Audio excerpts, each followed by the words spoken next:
अरे वाह, उठ गए।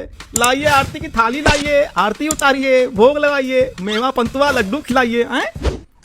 अभी तो 10 ही बज रहा, कम से कम 1-2 बजने देते प्रभु। अरे यार पापा, परीक्षा खत्म हो गई, अब तो छुट्टी मना लेने दो यार। छुट्टी छोड़ो, ये मनाओ कि रिजल्ट अच्छा आए, नहीं तो टेम्पो खरीद दूंगा मोटरसाइकिल बेच के, चलाते रहना सवारी लेके। ऐसी नौबत नहीं आएगी। पेपर फाड़ एग्जाम दिए, साल भर मेहनत करें, मजाक बात है क्या? पेपर फाड़ एग्जाम? अरे मूर्ख, पेपर फाड़ क्या गए हो क्या? अब पेपर फाड़ ही दियो तो बचा क्या है? 0 नंबर आएगा। पेपर फाड़ एग्जाम मतलब गर्दा उड़ा के लिखे, धुआं धुआं कर दिया, कलम तोड़ कर लिख दिया, पन्ना छलनी कर दिया, आंसर शीट पर आंधी चला दी। मजाक बात है क्या? मजाक तो टप्पन बेटा तुम्हारी अम्मा के साथ होगा रिजल्ट आने में। अभी तो पूरे मोहल्ले में लड्डू बांट रही है, कह रही है कि हमारा लड़का एग्जाम दे दिया है, डॉक्टर बन के ही लौटेगा। हाँ तो ऐसी सोच रखते ही काहे हैं? जितनी लोभ कीजिए उतना ही दुख पाई, मुट्ठी बंद ना होए कभी, सब कुछ हाथ से जाए। बहुत बढ़िया, देखो तो कितनी अच्छी दोहा सुना रहा लड़का कबीरदास का। अरे वाह वाह वाह, क्या बात। यहाँ तो माहौल उबल रहा एकदम। कबीर जी की नहीं, हमने खुद से लिखी है। और सुनाए क्या लालच पे? लालच पे है तो बेटा हम भी सुनेंगे, फिर सुनाओ सुनाओ। ये अच्छा है थोड़ा। लालच करे जो आदमी, लालच करे जो आदमी, अंत करे पछताए, थाली में था एक रोटी, छीन के भूखा रह जाए। वाह वाह वाह, अति उत्तम। दोहे में छुपा है लालच की परिभाषा, बच्चों को बना दिया नंबर की भाषा पेरेंट्स ने। अरे यार, इसमें लालच की क्या बात है कि उनका बच्चा बड़ा होकर बड़ा आदमी बने? बच्चा बड़ा होकर बड़ा आदमी कहलाता है, बड़ा होकर बच्चा कैसे बनेगा कोई? 12th के बाद एग्जाम देके तुरंत डॉक्टर बन जाता है क्या कोई? इधर देखो, बदतमीज हो गए हो क्या थोड़ा सा? आप पे ही गया है। तो आप कहना क्या चाहते हैं, हम बदतमीज हैं क्या? अब खुद ही समझदार है तो हम क्या ही बोले। यार हम ना अब इस घर को बेचकर दूसरे शहर में चले जाएंगे साला। आपके घर में लड़ाई हो रही क्या? इनके घर लड़ाई होती ही रहती है भाई साहब। आइए आइए, आप भी देखिए। क्या हो गया, लड़का फेल वेल कर गया क्या? अरे यार एग्जाम खत्म हुए 2 दिन नहीं होते कि साला पूरे मोहल्ले को चिंता लग जाती है फेल हुए की पास सुअर लोग। अरे ये कैसी बात कर रहा लड़का, संस्कार भूल गया है क्या? पगला गए हो क्या? बड़ों से ऐसे बात क्या जाता है? चलो सॉरी बोलो अंकल को। सॉरी सुअर, बहुत बदतमीज हो गया लड़का। भाई साहब लड़के की गलती नहीं है तो हमारी गलती है। और क्या, बस साला इसीलिए हम बोल रहे थे भाई साहब कि हम घर बेचकर अब दूसरे जगह दूसरे शहर में जाकर शिफ्ट हो जाएंगे। क्या हो गया? अरे क्या बताएं यार, यहाँ के पड़ोसी मतलब इतने ये हैं। अरे वो होता है ना वो पापा ढीठ। हाँ इतने ढीठ है कि साला बिन बुलाए घुस जाते हैं घर में और फिर बैठ जाते हैं पैर जमा के। इसमें दिक्कत क्या है? आप भी आइए हमारे घर, हमने रोका है क्या? कोई जरूरत नहीं है। कहे तुम भी जाओ इनके घर, काहे जरूरत नहीं है? अरे इनके घर बैठने के लिए कुछ है ही नहीं। उसके बाद ये लोग ऐसे हैं कि आदमी खड़े खड़े भी हाल समाचार पूछ ले रहा है तो कम से कम उससे नाश्ता पानी तो पूछें, लेकिन ये लोग कुछ पूछते ही नहीं है। गलत बात है। अरे इतना ही नहीं, होली के दिन गलती से हम इनके घर चले गए थे, इन्होंने हमको देख के सीधा मुंह मोड़ लिया, पहचाना ही नहीं। अरे ऐसी कोई बात नहीं थी भाई, वो रंग ज्यादा लग गया होगा तो पता नहीं चला कि आप हैं कि बैल है। भाई साहब इनसे पूछिए परसों इनके घर पर पार्टी थी कि नहीं थी? क्या पार्टी थी क्या? एकदम पार्टी थी, धुआंधार एकदम हल्ला मचा दिए। हाँ तो पार्टी थी इनके यहाँ, तो हम सोचे क्या हो रहा है जाके पूछ लें। तो जैसे हम इनके घर के द्वार में घुसे, अंदर घुसने वाले थे, बहन जी ने गेट लगा दिया मुंह पे ही। बताइए ऐसा कोई करता है क्या?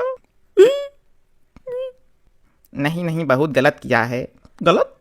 अरे गमन भैया हम आपको बता दे रहे हैं, लेकिन ये सब कभी बताते नहीं हम। हमारा दिल रोया है परसों।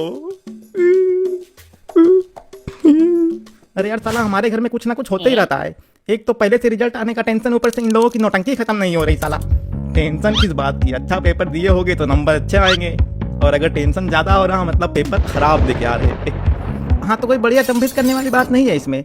जिसके घर में ऐसे नौटंकी चलता रहता है उससे डॉक्टर बनने की उम्मीद नहीं किया करते हैं। पहले खुद को सुधारिए। अरे चुप हो जा नालायक, कहीं का एक कंटाप में ही पेशाब कर देगा चूअर कहीं का। बच्चे बड़े हो गए हैं, ऐसे नहीं बोल सकते आप, उनको समझा कीजिए। हमको कुछ नहीं पता, हमसे कायदे में रह के बात करोगे। 18 साल से ऊपर के बच्चे पर हाथ उठाने के लिए असॉल्ट का केस कर देंगे तो हाँ हो जाएगा, और अगर हड्डी तोड़ी तो धारा 325 भी लगेगी। रुको बताते हैं धारा तुमको अभी। और कोई धारा लगाना है क्या? हाँ। नहीं। हेलो, और क्या चल रहा बे?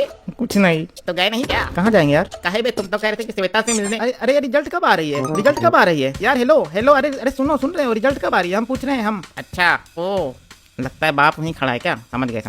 हाँ समझ रहे हो, रिजल्ट कब आएगी? हाँ रिजल्ट यार 1 महीने के अंदर आ जानी चाहिए। अरे बहुत टेंशन हो रही यार। टेंशन की क्या बात है यार? लास्ट सब्जेक्ट में तुम तो गद्दा उड़ा पेपर दिए हो। तुम तो बता रहे थे कि पेपर इतना आसान था कि बिना क्वेश्चन पढ़े ही आंसर लिख के आ गए तुम। पेपर तो अच्छा दिए हैं पर डर तो लगता ही है। हाँ डर तो लगता है, डर तो लगता है। लास्ट सब्जेक्ट की एग्जाम में सब ठीक था, बस इंटीग्रेशन वाला थोड़ा सा छूट गया। इंटीग्रेशन? अभी लेकिन लास्ट सब्जेक्ट तो मैथ थी ही नहीं, लास्ट में तो फिजिक्स की एग्जाम थी। हैं? फिजिक्स के पेपर में मैथ लिख के आ गए क्या? अरे फिजिक्स की थी। हाँ बाद में बात करते हैं। मतलब तुमको ये नहीं पता कि अब कौन सा पेपर था? अरे वो 19-20 का ही तो फर्क है। 19-20 का फर्क है? भौतिक शास्त्र और गणित में तुमको 19-20 का फर्क लगता है क्या? 19-20 का फर्क लगता है इसलिए तो 19-20 नंबर भी आता है। ए तुम आग में घी मत डालो। अरे बेटा संस्कार तो तुम भूल गए हो, आपसे तुम पर आ गए। हम भी तो यही कह रहे हैं, संस्कार भूल गया है। मुद्दे से मत भटको, परीक्षा और आने वाले परिणाम की बात करो। बताया तो था, पेपर फाड़ एग्जाम दिए हैं, गर्दा उड़ा के लिखे हैं, धुआं धुआं कर दिए हैं, साला कलम तोड़ दिए एकदम। बस बहुत हो गया। अगर परिणाम खराब आया तो समझ लेना। क्या समझ लेना, क्या समझाइएगा? क्या समझ लेना भाई साहब? क्या समझाइएगा? एक बार थोड़ा डेमो हो जाए तो हम लोग बैठे हुए हैं यहाँ, बता देंगे कैसे क्या करना है। पापा समझा दो इनको, नहीं तो अच्छा नहीं होगा। संस्कार की जरूरत है बहुत, लेकिन तुमको भी जरूरत है पागल खाने की। पाइथागोरस थ्योरम बताओ, ये क्या होता है? अभी एग्जाम देके आए हो, तुमको पाइथागोरस थ्योरम नहीं पता? अरे भाई साहब वो पाइथागोरस थ्योरम होता है। हाँ भाई, हम विज्ञान के छात्र रहे हैं, मैथ नहीं पढ़े हम। हंसने वाली क्या बात है इसमें? और वैसे भी इतने साल हो गए पढ़े तो इधर उधर निकल ही जाता है। बताओ। अरे तो हमको भी तो हो गए 2 साल पढ़े हुए, कक्षा 10वीं का है ये। एक समकोण त्रिभुज में कर्ण का वर्ग अन्य 2 भुजाओं के वर्गों के योग के बराबर होता है। अरे हाँ वही वृत्त की परिधि भी पूछ लीजिए। तुमको ज्यादा बचे नहीं हो रही है क्या? इधर देखो, बताओ वृत्त की परिधि। इन्होंने पूछा है, हम नहीं बताएंगे। आएगा तब ना बताओगे। बताएंगे, अच्छे से बताएंगे, समय आने दो। अरे तुम वृत्त की परिधि बताओ। वही परिधि जो वृत्त की होती है, वही वृत्त की परिधि होती है। इसमें बोलना क्या है? वाह क्या सही हो गया? बोले थे ना पेपर फाड़ एग्जाम दिए हैं, कलम तोड़ के लिखे हैं। गधा का। अरे रिजल्ट तो आने दीजिए, अभी से ही शुरू हो गए। पढ़ने के बजाय गेम खेलेगा तो यही होगा। वैसे बच्चा, फिजिक्स में क्या क्या सवाल पूछा गया था एग्जाम में? अभी बताते हैं। अरे ग्रेविटी यानी गुरुत्वाकर्षण बल के बारे में पूछा गया था। किसी भी चीज को बिना सहारे के छोड़ दो तो वो पृथ्वी खींच लेती है, जैसे तुमको खींची अभी। तुम भी कुछ पूछ लो। आए कह रहे तुम भी कुछ पूछ लो। बस बहुत हो गया अब। और तपन बेटा एग्जाम कैसा गया? साला इधर पड़ोसी उधर रिश्तेदार। परीक्षा का परिणाम बाद में आएगा, मार पिटाई पहले होगी। एक राउंड मार कुटाई तो हो ही गई, दूसरे राउंड के लिए रिजल्ट का इंतजार है।